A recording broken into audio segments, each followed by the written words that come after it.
Whenever I meet someone who's been learning a language for a while, but still can't speak it fluently, it's usually because they do everything that's not really necessary and neglect everything that's actually important. They try to learn a language like they taught us in school. But me personally, I don't know anyone who got good at a language from school classes. In order to acquire a language, you need just two things. You need to consume a lot of content, and you need to talk to native speakers. That's all.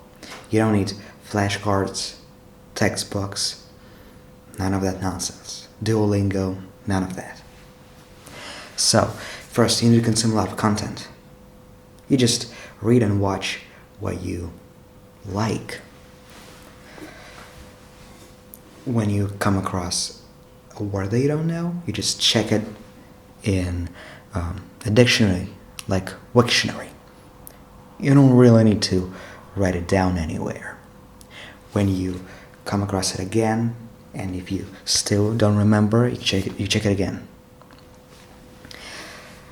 Don't be afraid to try out content that seems difficult at first. I'm learning Polish right now, and a few weeks ago, YouTube recommended a lecture on rhetoric, on Polish, and I'm a beginner. So at first I was hesitant. I thought it would be too complicated for me. But I still gave it a try, and it turned out to be very easy to understand, actually. And now I'm binge watching other videos from the same speaker and other lectures. The second thing you need to do is talk to native speakers. And what's useful is chatting. It's very easy to find someone to chat with. So, you try to build sentences in the language. If you don't know some word, well, you check it in Google Translator, or DeepL is even better.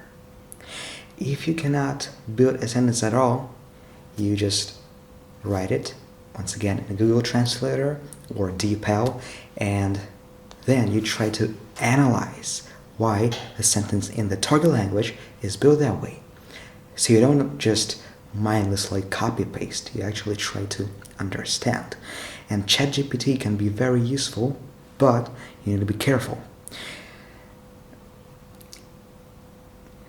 A great thing about ChatGPT is that you can show it a sentence and then ask it to explain to you why the sentence is built this way.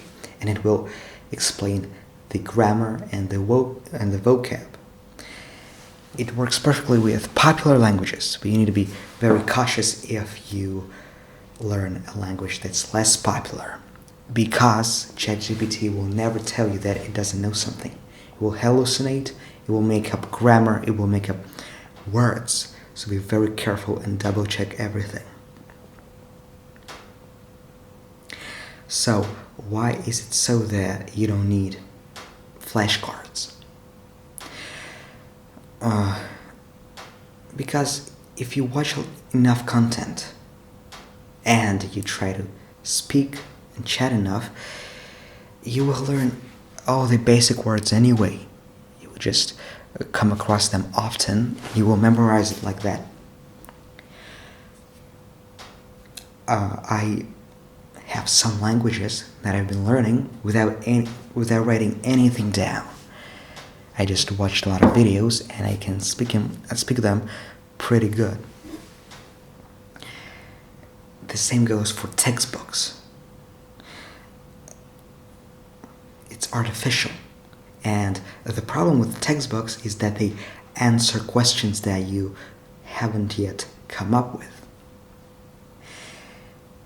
You only should go and study grammar or rules when you actually come up with a question. For example, you actually need to form the plural forms, and you are curious how to do plurals in language, and then you just Google an article or Google a YouTube lesson, and you do it. But you don't need to start with textbooks.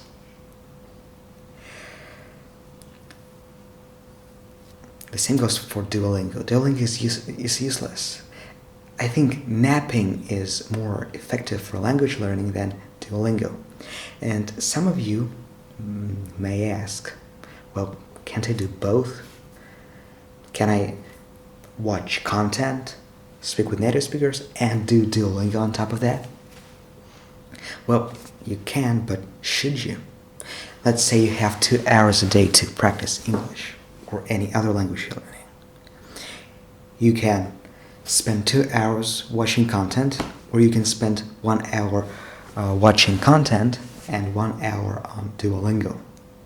What's going to be more effective? Well, obviously, watching 2 hours of content, reading 2 hours of content. It's like, imagine you have 2 friends. One is an amazing friend and the other one is a toxic friend. And you say, well, I'll spend an hour with this friend and an hour with that friend. No, dump the toxic friend. Spend 2 hours with the amazing friend instead. You don't need diversity if it's harmful.